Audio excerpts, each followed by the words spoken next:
In this Autodesk Navisworks video, I'm going to show you how using clash rules can reduce the number of results returned when you run a clash test.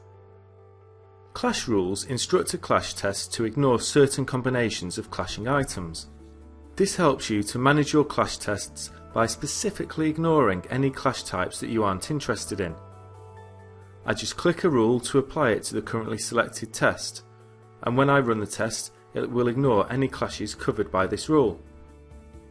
I can assign multiple rules to a test, and just as easily unassign them. There are 6 default rules, each of which enables clash tests to ignore certain types of clashes. For example, the items in same composite object rule ignores clashes between items that are part of the same composite object. In other words, an item that is composed of multiple parts of geometry. The items in previously found pair of composite objects rule ignores clashes between items that are part of composite objects that have already been reported in the clash test. An example of this would be of a pipe going through a wall. The clashes on either side of the wall would be counted once and then subsequently ignored.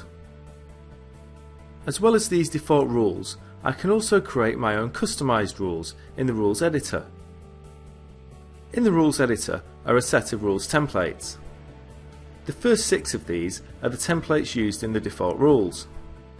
The other 5 are more highly customizable.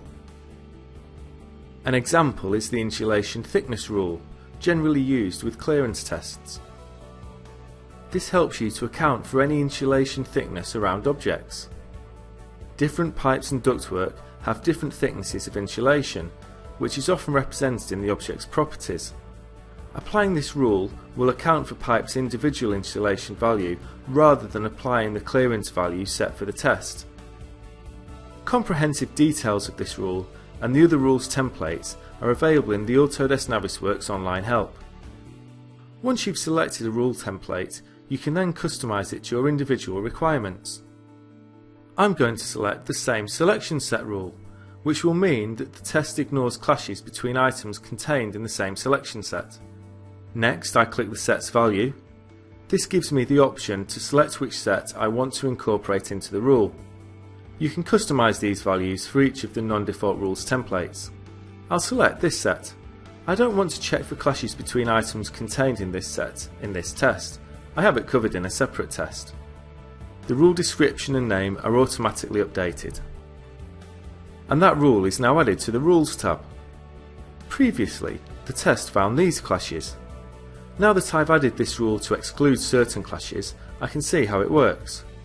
I just refresh and rerun the test, and there, the clashes have been ignored. This and any other new rules I add will become part of my default set of rules. I can add as many rules as I want to, or edit existing ones. So now that you know how to edit and add new rules, why not apply some clash rules to your own projects to make the clash results more focused? Thanks for watching.